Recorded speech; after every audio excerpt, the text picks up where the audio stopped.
എല്ലാവർക്കും നമ്മുടെ പുതിയ വീഡിയോയിലേക്ക് സ്വാഗതം. അപ്പോൾ ഇന്നത്തെ വീഡിയോ എന്ന് പറഞ്ഞാൽ ഒരു ഹെയർ ഡൈ വീഡിയോ ആണ്. ഒരുപാട് നാളുകൾക്ക് ശേഷമാണ് നമ്മളിപ്പോൾ ഒരു ഡൈയുടെ വീഡിയോ ചെയ്യുന്നത് കേട്ടോ. അപ്പോൾ നരച്ച മുടിയൊക്കെ കറുപ്പിക്കാൻ വേണ്ടിയിട്ട് കെമിക്കലൊന്നും ഇല്ലാതെ നമുക്ക് വീട്ടിൽ തന്നെ ചെയ്തെടുക്കാൻ പറ്റിയിട്ടുള്ള ഒരു നാച്ചുറൽ ആയിട്ടുള്ള ഹെയർ ഡൈ ആണ് ഇന്ന് നമ്മൾ കാണിക്കുന്നത്. അപ്പോൾ നമ്മൾ വീഡിയോയിലേക്ക് പോകുന്നതിന് മുൻപ് നമ്മുടെ ചാനൽ ആദ്യമായിട്ട് കാണുന്ന ആരെങ്കിലും ഉണ്ടെന്നുണ്ടെങ്കിൽ ഒന്ന് സബ്സ്ക്രൈബ് ചെയ്യുക. അതുപോലെ തന്നെ വീഡിയോ ഇഷ്ടപ്പെട്ടാൽ ലൈക്ക് ചെയ്യുക. അപ്പോൾ ഈ ഒരു ഡൈ ഉണ്ടാക്കാൻ വേണ്ടിയിട്ട് നമ്മൾ എടുത്തിട്ടുള്ളത് ചെമ്പരത്തിപ്പൂവാണ്. ചെമ്പരത്തിപ്പൂ ഒരുപാട് ഗുണങ്ങളുള്ള ഒന്നാണ് അല്ലേ. നമ്മുടെ മുടി നല്ലപോലെ വളരാൻ വേണ്ടിയിട്ടും അതുപോലെ തന്നെ മുടി കൊഴിച്ചിലൊക്കെ മാറി മുടി നല്ല സ്മൂത്തായി കിട്ടാൻ വേണ്ടിയിട്ടൊക്കെ നല്ലതാണ് ചെമ്പരത്തിപ്പൂവ്. ഒരുവിധം എല്ലാ എണ്ണ നമ്മുടെ ഹെയർ ഓയിൽ ഉണ്ടാക്കുമ്പോഴൊക്കെ നമ്മൾ ചേർക്കുന്ന ഒരു ഒഴിവാക്കാത്ത ഇൻഗ്രീഡിയൻ്റ് എണ്ണയാണ് ചെമ്പരത്തിപ്പൂവ്. അപ്പോൾ അത് നമ്മൾ എത്രത്തോളം കിട്ടുമോ അത്രയും നമ്മൾ എടുക്കുക. എന്നിട്ട് മിക്സിയുടെ ജാറിലേക്ക് ഇട്ട് കൊടുക്കുക. അപ്പോൾ ഞാൻ വേറൊരു പാത്രത്തിലേക്കൊന്നും ഇട്ട് കൊടുക്കുന്നില്ല, മിക്സിയുടെ ജാറിലേക്ക് തന്നെ നമ്മൾ ഇട്ട് കൊടുക്കുകയാണ് കേട്ടോ. നമ്മളൊരു 4-5 ചെമ്പരത്തിയുടെ ഇല കൂടിയിട്ട് ഇതിലേക്ക് ചേർക്കുന്നുണ്ട്. നമുക്കറിയാം ചെമ്പരത്തിയുടെ ഇലക്കും നല്ലപോലെ തന്നെ നമ്മുടെ മുടി വളരാൻ വേണ്ടിയിട്ടും അതുപോലെ തന്നെ മുടിക്ക് നല്ല കട്ടി കിട്ടാൻ വേണ്ടിയിട്ടൊക്കെ യൂസ് ചെയ്യുന്ന ഒന്ന് തന്നെയാണ് ചെമ്പരത്തിയുടെ ഇല. നമ്മൾ താളിയൊക്കെ ആയിട്ട് തലയിൽ തേക്കാറുണ്ട് അല്ലേ. അപ്പോൾ ആ ഒരു ചെമ്പരത്തി പൂവിൻ്റെ അതേ ഗുണങ്ങളും ചെമ്പരത്തിയുടെ ഇലക്കും ഉണ്ട്. അപ്പോൾ നമ്മൾ കുറച്ച് ചെമ്പരത്തിയുടെ ഇല കൂടി മുറിച്ച് ഇതുപോലെ മിക്സിയുടെ ജാറിലേക്ക് ഇട്ട് കൊടുത്തിട്ടുണ്ട്. നമുക്കൊരു 3 ചെമ്പരത്തി പൂവ് കൂടി കിട്ടിയിട്ടുണ്ടായിരുന്നു കേട്ടോ. അതും നമ്മളിതുപോലെ ഒന്ന് മിക്സിയുടെ ജാറിലേക്ക് ഇട്ട് കൊടുത്തിട്ടുണ്ട്.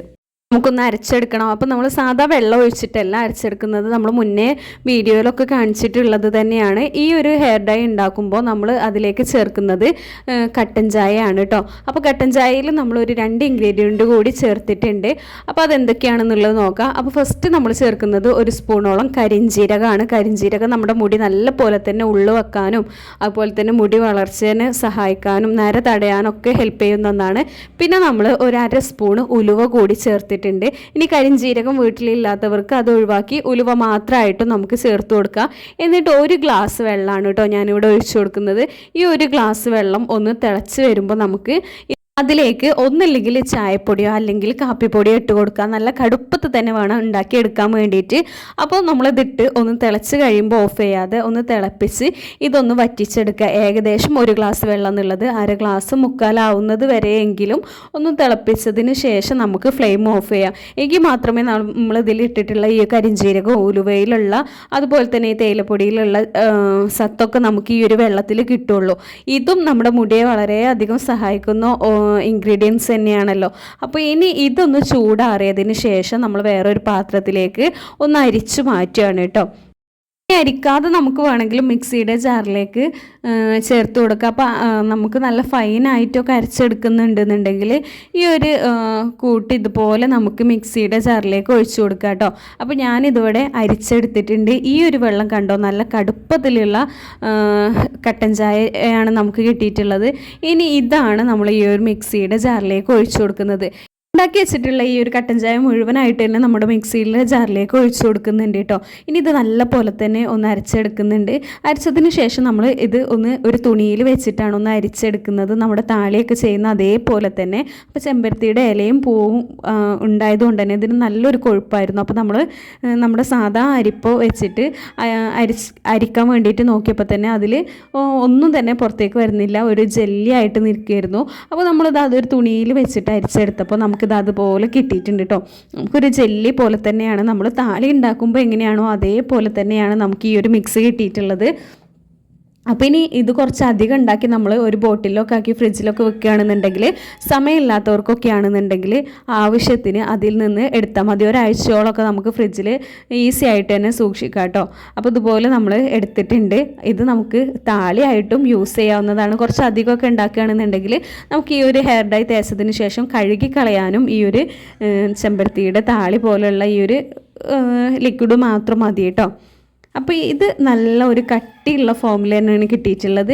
ഇനി നമുക്ക് അടുത്തത് വേണ്ടത് ഏതൊരു നാച്ചുറൽ ആയിട്ടുള്ള ഹെയർ ഡൈ അതുപോലെ തന്നെ ഹെന്ന പാക്കൊക്കെ ചെയ്യുമ്പോഴും അത്യാവശ്യമുള്ള ഒരു സാധനമാണ് ഇരുമ്പിൻ്റെ ഒരു പാത്രം. അതൊരു മിക്സ് ചെയ്യാൻ വേണ്ടിയിട്ട് അത് കുറച്ച് തുരുമ്പൽ വന്നിട്ടുള്ളതാണെന്നുണ്ടെങ്കിൽ അത്രയും നല്ലത്. ഈ ഒരു തുരുമ്പലിലുള്ള ഫെറിക് ഓക്സൈഡ് നമ്മുടെ തലയിലെത്താൻ ഇത് ഹെൽപ്പ് ചെയ്യും.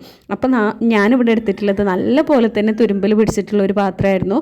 ഇനി ഇതിലേക്ക് നമുക്ക് വേണ്ടത് നെല്ലിക്കാപ്പൊടിയാണ്.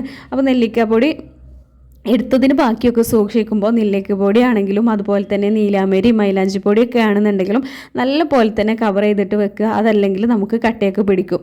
അപ്പോൾ ഞാനിവിടെ കട്ടയൊക്കെ ഉടച്ചെടുത്തിട്ടുണ്ട്. നമ്മളത് ചെറുതായിട്ടൊന്ന് കട്ട പിടിച്ചിട്ടുണ്ടായിരുന്നു. ഇനി നമുക്ക് വേണ്ടത് നീലാമരിയുടെ പൊടിയാണ്. നീലാമരിയുടെ പൊടിയൊക്കെ എടുക്കുമ്പോൾ നല്ല ക്വാളിറ്റി ഉള്ള പൊടി തന്നെ എടുക്കാൻ വേണ്ടിയിട്ട് ശ്രദ്ധിക്കുക. അപ്പോൾ നമ്മുടെ പേജിൽ നമ്മൾ രാജസ്ഥാനിൽ നിന്നുള്ള ഒരു നീലാമരിയുടെ പൊടിയും അതുപോലെ തന്നെ രാജസ്ഥാനി ഹെന്നയൊക്കെ സെയിൽ ചെയ്യുന്നുണ്ട്. ആവശ്യമുള്ളവർ കമൻറ്റ് ഇടുകയാണെന്നുണ്ടെങ്കിൽ നമ്മൾ പ്രൈസും ഡീറ്റെയിൽസും തരുന്നതായിരിക്കും കേട്ടോ. അപ്പോൾ അത് നമ്മൾ ഡയറക്റ്റ് രാജസ്ഥാനിൽ നിന്ന് പർച്ചേസ് ചെയ്യുന്നതാണ്. അപ്പോൾ അത് ആവശ്യമുള്ളവർ ഒന്ന് കമൻറ്റ് ചെയ്താൽ മതി. അപ്പോൾ ഒരു 2 സ്പൂണ് നെല്ലിക്ക പൊടിയിലേക്ക് നമ്മളൊരു 3 സ്പൂണ് നീലാമരിയുടെ പൊടിയാണ് എടുത്തിട്ടുള്ളത്. അപ്പോൾ ഓരോരുത്തരുടെ മുടിയുടെ അളവ് വ്യത്യാസം ഉണ്ടാവും. അതിനനുസരിച്ച് നമുക്ക് ഇതിൻ്റെ അളവ് കൂട്ടിയും കുറച്ചൊക്കെ എടുക്കാവുന്നതാണ്. എപ്പോഴും നമ്മൾ എടുക്കുമ്പോൾ നെല്ലിക്ക പൊടിയേക്കാളും കുറച്ച് അധികം നമ്മുടെ നീലാമരി പൊടി എടുക്കുക. ഇനി ഇത് നല്ല പോലെ തന്നെ ഒന്ന് മിക്സ് ചെയ്ത് അതിൻ്റെ ഒരു കട്ടയൊക്കെ ഉണ്ടെന്നുണ്ടെങ്കിൽ അതൊക്കെ ഒന്ന് മാറ്റി നല്ല പോലെ തന്നെ ഒന്ന് മിക്സ് ചെയ്തെടുക്കുക. ഇനി ഈ ഒരു മിക്സിലേക്ക് നമുക്ക് നമ്മുടെ ഈ ഒരു നേരത്തെ റെഡിയാക്കി വെച്ചിട്ടുള്ള ഈ ഒരു ജ്യൂസ് ഒഴിച്ചു കൊടുക്കുക. നമ്മൾ ഒഴിച്ച് മിക്സ് ചെയ്തെടുക്കാൻ കുറച്ച് പ്രയാസമാണ് കേട്ടോ. കാരണം അതുപോലെ ജെല്ലി ആയിട്ട് ഇരിക്കുന്നതുകൊണ്ട് തന്നെ നമ്മൾ കുറച്ച് അധികം സമയം എടുത്തിട്ട് വേണം ഇത് മിക്സ് ചെയ്യാൻ വേണ്ടിയിട്ട്. മിക്സ് ചെയ്യുമ്പോൾ നമ്മൾ നല്ല പോലെ തന്നെ മിക്സ് ചെയ്ത് ഒരു പേസ്റ്റ് രൂപത്തിലാക്കിയെടുക്കണം. പിന്നെ ഇത് നല്ല പോലെ തന്നെ നമ്മൾ ഏകദേശം നല്ല പോലെ തന്നെ മിക്സാക്കി എടുത്തിട്ടുണ്ട്. പിന്നെ നമ്മളെപ്പോഴും ശ്രദ്ധിക്കേണ്ടത് നമ്മൾ നാച്ചുറലായിട്ടുള്ള ഇതുപോലെ ഹെയർ ഡൈ ഒക്കെ ചെയ്യുന്നതിന് മുൻപ് തന്നെ നമ്മൾ തലയിലൊരു ഹെന്ന പാക്ക് മൈലാഞ്ചിയുടെ ഇല അരച്ച് നല്ല പോലെ തന്നെ പേസ്റ്റാക്കി അത് തലയിൽ ഇട്ടതിന് ശേഷം വേണം അതുപോലെയുള്ള നാച്ചുറലായിട്ടുള്ള ഹെയർ ഡൈ ഒക്കെ ചെയ്യാൻ വേണ്ടിയിട്ട്. അതാവും കൂടുതൽ റിസൾട്ട് നമുക്ക് തരുന്നത്. അപ്പോൾ ഇത് നല്ല പോലെ തന്നെ ഇനി നമ്മൾ മിക്സാക്കി എടുത്തിട്ടുണ്ട്. ഇനി ഇതൊരു ഓവർനൈറ്റ് നമ്മൾ ഇതുപോലെ ഒന്ന് സൂക്ഷിക്കണം. അതിന് ശേഷം പിറ്റേ ദിവസം രാവിലെയാണ് ഇത് നമ്മൾ തലയിൽ തേക്കുന്നത്. അപ്പോൾ നമ്മൾ നേരത്തെ പറഞ്ഞ പോലെ തന്നെ ഒരു ഹെന്ന പാക്ക് അപ്ലൈ ചെയ്തതിന് ശേഷം ഇതുപോലെ ചെയ്യുക. നേരത്തെ ഞാൻ പറഞ്ഞിട്ടുണ്ടായിരുന്നു നല്ല ക്വാളിറ്റി ഉള്ള ഹെന്ന പൗഡർ രാജസ്ഥാനി ഹെന്ന ചെയ്യുന്നുണ്ട്. അത് ആവശ്യമുള്ളവരും കമൻറ്റ് ചെയ്യുക. ഇത് നല്ല പോലെ തന്നെ മിക്സ് ചെയ്തിട്ടുണ്ട്. ഇനി ഇത് നമ്മളൊരു രാത്രി ഇതുപോലെ സൂക്ഷിക്കുക. പിറ്റേ ദിവസം രാവിലെയാണ് നമ്മൾ എടുക്കുന്നത്. നമ്മൾ കാണിക്കുന്ന അതേ ഒരു കറുപ്പ് കളർ കിട്ടുന്നുണ്ടെങ്കിൽ ഇതുപോലെ ഒരു ഇരുമ്പിൻ്റെ തുരുമ്പിൽ വന്നിട്ടുള്ള പാത്രം എടുത്തെങ്കിൽ മാത്രമേ ഈ ഒരു കളറിൽ കിട്ടുകയുള്ളൂ കേട്ടോ. അപ്പോൾ ഇത് അത്യാവശ്യം നല്ല പോലെ തന്നെ പഴങ്ങിയ തുരുമ്പിൽ വന്നിട്ടുള്ള ഒരു പാത്രമായിരുന്നു. അപ്പോൾ ഇത് നല്ല പോലെ തന്നെ കറുപ്പ് കളറിൽ കിട്ടിയിട്ടുണ്ട്. നമ്മൾ ഉണ്ടാക്കി കുറച്ച് കഴിഞ്ഞ സമയത്ത് തന്നെ ഇതിൻ്റെ സൈഡിലൊക്കെ തന്നെ കറുപ്പ് കളർ വരുന്നുണ്ടായിരുന്നു. അപ്പോൾ രാവിലേക്ക് നല്ല കറുപ്പ് കളർ കിട്ടിയിട്ടുണ്ട് കേട്ടോ. ഇനി ഈ ഒരു ഹെയർ ഡൈ നമുക്ക് തലയിൽ മുഴുവനായിട്ട് തേച്ച് കൊടുത്ത് 1 മണിക്കൂർ തൊട്ട് 2 മണിക്കൂർ വരെ തലയിൽ തേച്ച് പിടിപ്പിക്കുക. അതിനുശേഷം നമുക്ക് ഒന്നല്ലെങ്കിൽ നമ്മൾ നേരത്തെ കാണിച്ചിട്ടുള്ള ചെമ്പരത്തിയുടെ ഇലയും പൂവും വെച്ചിട്ടുള്ള താളി ഉണ്ടാക്കി അതിലോ അല്ലെങ്കിൽ നമുക്ക് വെറുതെ വെള്ളത്തിൽ കഴുകി കളഞ്ഞാലും നല്ല റിസൾട്ടാവും ഉണ്ടാവുക. അപ്പോൾ ഇത് കണ്ടോ, ഈ ഒരു രീതിയിൽ നമ്മുടെ തലയിൽ മുഴുവനായിട്ട് തേച്ച് പിടിപ്പിക്കുക. യാതൊരുവിധ കെമിക്കലോ സൈഡ് എഫക്റ്റോ ഇല്ലാത്ത നാച്ചുറലായിട്ടുള്ള ഒരു ഹെയർ ഡൈ ആണ്. ഇത് തേക്കുന്നത് കൊണ്ട് നമ്മുടെ മുടി കൊഴിച്ചിലും താരനൊക്കെ മാറി മുടി നല്ല പോലെ തന്നെ ഉള്ളു വെക്കാനും അതുപോലെ തന്നെ നമ്മുടെ കറുത്ത കളറിൽ നമ്മുടെ മുടി എപ്പോഴും കിട്ടാൻ വേണ്ടിയിട്ടും നമുക്ക് ഈ ഒരു ഹെയർ ഡൈ യൂസ് ചെയ്യാവുന്നതാണ്. അപ്പോൾ പെട്ടെന്ന് തന്നെ ഒരു റിസൾട്ട് കിട്ടിയിട്ടില്ല എന്നുണ്ടെങ്കിലും കണ്ടിന്യൂസ് ആയിട്ട് നമ്മൾ തേക്കുമ്പോൾ ഉറപ്പായിട്ടും റിസൾട്ട് കിട്ടും. അപ്പോൾ എല്ലാവരും ഒന്ന് ട്രൈ ചെയ്ത് നോക്കുക. നമ്മുടെ വീഡിയോ ഇഷ്ടപ്പെട്ടാൽ ലൈക്ക് ചെയ്യുക. താങ്ക്